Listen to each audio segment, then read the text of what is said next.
My name is Wei-Tai Kwok. I'm the co-chair of the Climate Reality Bay Area chapter. I personally think the challenge for society and the reasons why we're having wildfires and outages is because we're burning too many fossil fuels and causing climate change. So we must absolutely, within the next decade, by 2030, move completely off burning fossil fuels in our cars and in our homes and in our work buildings. How are we going to do that if we don't start now in 2019, 2020? I sort of thought with going solar and an electric car, I'd pretty much done my share. But a year ago, I started to hear this word called building decarbonization start to pop up. When I travel over in Asia, they have, every room I go to has mini split, all electric heating and cooling. And when I realized that, oh my goodness, they've actually been doing this in Asia for a decade. They're doing it obviously because it's cost effective and easy. They're not doing it because it's hard. I thought, wow, we just have to bring that technology over here and do it in our own homes here in the United States. So we decided, my wife and I, we said, let's go get some bids and try to figure out how we're actually going to proceed with this project.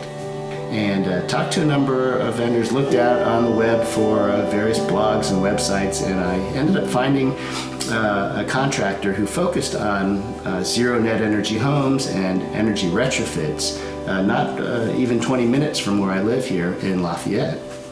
And they came over and did an energy audit of our home and energy assessment, and they were looking very holistically at our home to see how we could improve the performance of our home and what it was going to take, what would the steps be to get us to go all electric in our home. We had gas furnace, hot water heater, gas fireplace, and our gas cooktop. So this is a product, we used to have an all gas cooktop here, and we took it out, and I actually bought this online, this Frigidaire model, for about $1,600. It runs on 240 volts, and it's sort of like in my electric oven, it needs a dedicated line, so I actually had to pay the electrician to install a 240 and a dedicated circuit, and that was, maybe $600 or $700 more. So all in, this whole project probably cost me about $2,500 to retrofit. But I want to show you how this works, and I'm going to turn on, they sell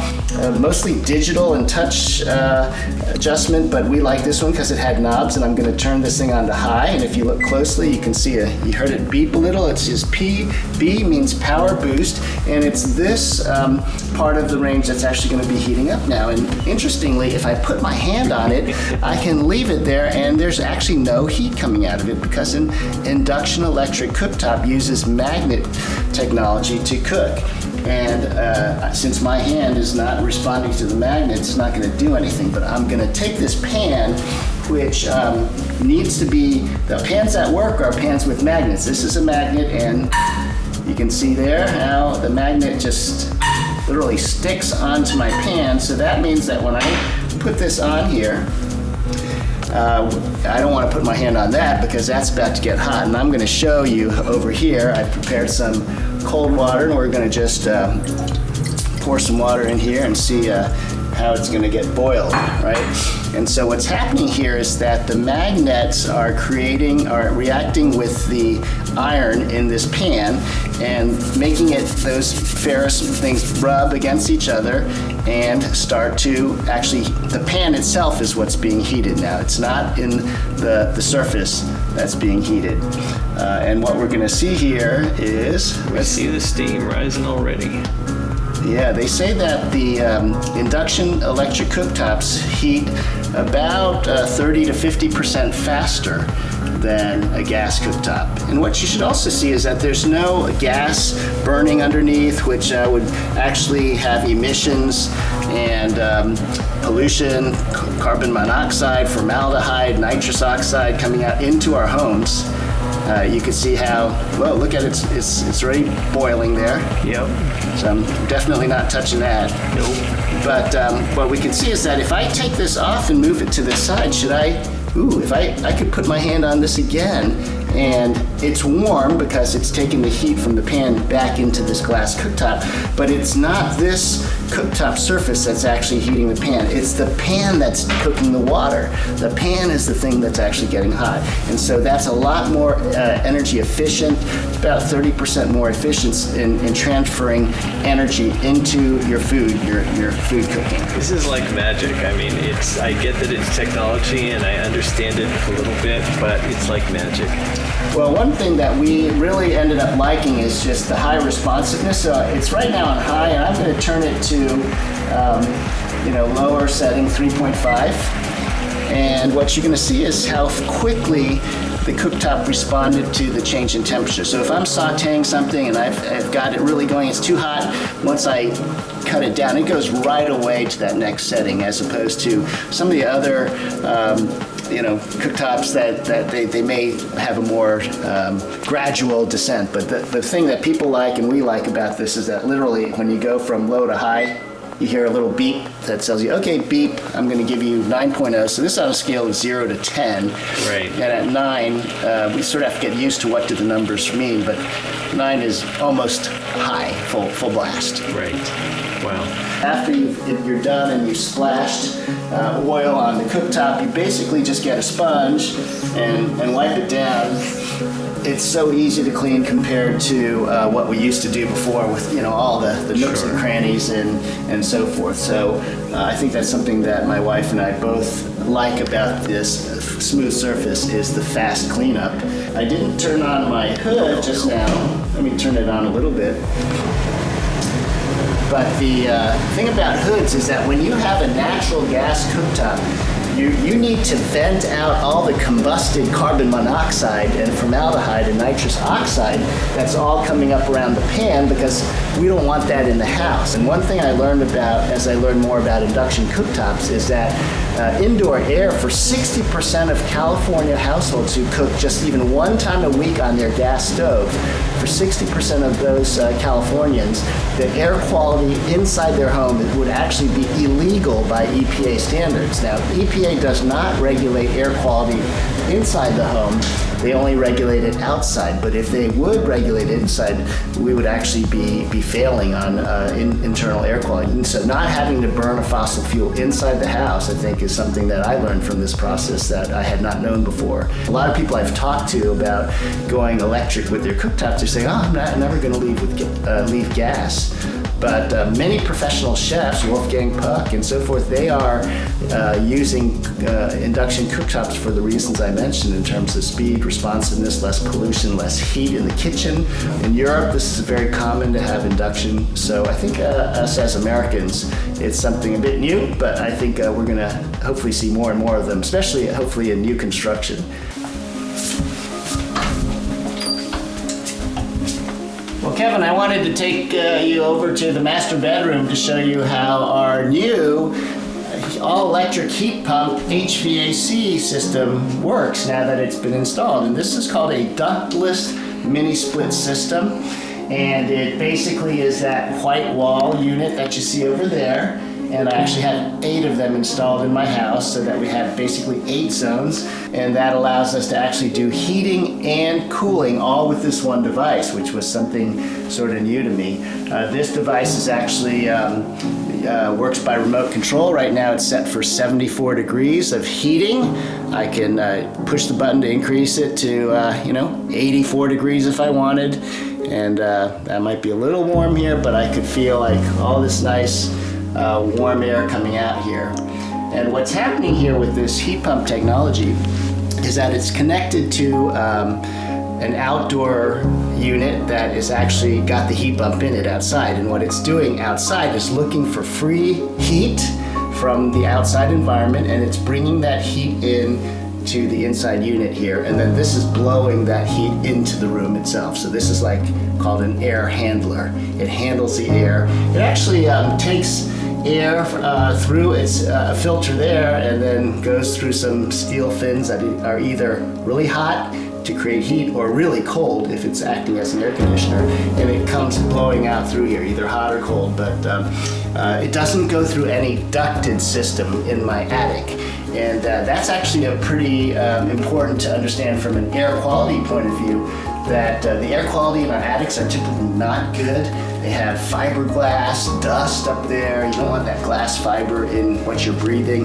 There are usually lots of openings or cracks and so forth in ducted systems. So this system actually just circulates the internal air, heating air, cooling it. It's got a filter there, and it's all remote control. So it's our guests love it because they can set the temperature to whatever they want when they're in the room, and we love it because when they leave the room they can turn it off, and we don't have to heat the room if nobody's in here. That's the great thing about having eight zones around our house, is that when we're in the bedroom at night, we just heat up the bedroom at night before we go to bed, and then we don't have to heat the whole house. Or likewise in the summertime, if we're in the living room, we just turn the air conditioning on in the living room. We're not heating up all the bedrooms, which we're not cooling the bedrooms with AC when we're not in there. So that seems to be a much more energy efficient way to go with these individual zones and remote controls. And over here, this is where the thermostat used to be. So we don't have a thermostat because every room now gets to control their own temperature. So yeah, I still have to paint this. Well, this here, Kevin, is our all-electric fireplace. It used to be natural gas, and it used to put out a lot of heat for the room, and we really appreciated that. But in the natural gas fireplace was 93% energy efficient, and now that I have heat pump technology heating my house at 300% efficiency, there's no real reason why I should use 90% efficiency to heat it when I have the choice of 300. What does it mean to be 300% efficient? How is that possible? Yeah, that's a great question. How is a heat pump 300% efficient? Let's take it when my former heat furnace, when it was burning natural gas, I had a 93% efficient furnace. And that is because anytime you burn or combust something, it's going to lose, you don't get 100% efficiency from, they have 7 or 8% in losses. So 92% is where I had on my furnace. Actually, I had only a 58% efficient hot water heater. Really inefficient. But a heat pump technology, as I learned, doesn't actually create heat through combustion. It actually moves heat. And so that's the key word. It moves heat, it doesn't create heat. And the best analog description is our refrigerators, which uses heat pump technologies, and I really didn't think about it, but a refrigerator runs on electricity, and it moves heat from inside the refrigerator to the outside of the refrigerator. And we know that when I stand in front of my refrigerator with my bare feet and I feel the warm air coming out, that's the heat coming out of the refrigerator, and that leaves the inside cooler, right? Now, if we apply that thought to the whole house, a heat pump takes heat from inside the house during the summertime temperatures, and it leaves inside the house cooler. But that same heat pump technology can work in reverse in the wintertime and bring heat from outside into the house to warm my house. So it works in reverse, gathers heat from outside. It's all free heat, and even when it's 50 degrees outside or 40 or 30 degrees outside, there's actually some degree of heat there that it goes to gather, and it brings it into my house. And so by moving heat and not combusting it, it actually is what gives you 2 to 3 times more energy efficiency than my 58% efficient hot water heater or my 92% efficient furnace. All right, hey Kevin, I want to show you the new hot water heater that I got here. This is using heat pump electric technology as opposed to the gas fire that used to be under, sort of cooking that boiling water in my old 15-year-old hot water heater. So the good news was that it was about time for me to replace my hot water heater, which lasts somewhere between 15 to 20 years. And so I was perfectly timing to get this. I had an 80-gallon one before, and this is also about an 80-gallon unit here. This is, the difference also is that this is broken into 2 parts. So there's this indoor tank, which is storing the hot water, and there are these pipes that lead under my crawl space and grow all the way to the outside. And I'll show that to you, that the outdoor unit with the heat pump is the actual thing that's heating the water up and sending the hot water, say 140 degrees, into being stored in this tank.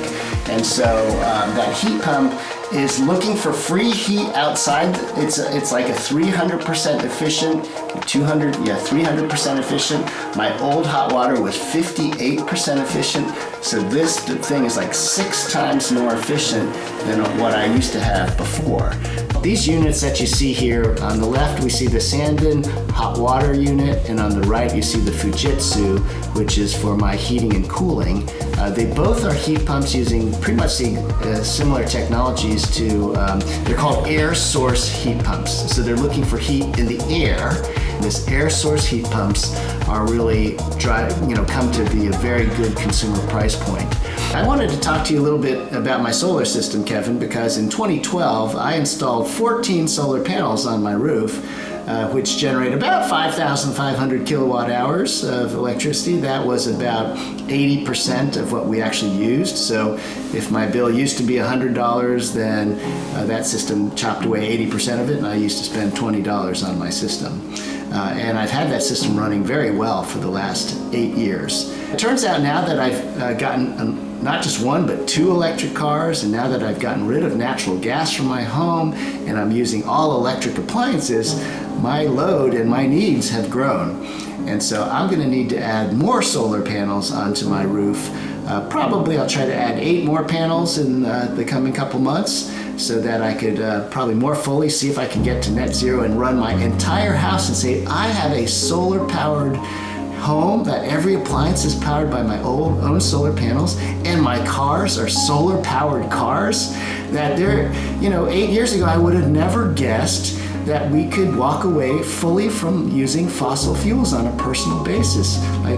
But what I've come to learn is that not only was it possible, that it's actually getting even more and more economical to do that for my cars, to my appliances, and that those are better performing cars, better performing appliances, and life is actually better quality having gotten rid of this. So it wasn't really just for the planet, but also for my pocketbook it's better, and for just better performance. So it's really been no sacrifice on learning on this 8-year journey on how to go to get rid of fossil fuels from my lifestyle. And I would encourage viewers to try it out. I cannot be sure if it's going to work for everybody's home in every part of the country, but at least for me, the experience has been super positive.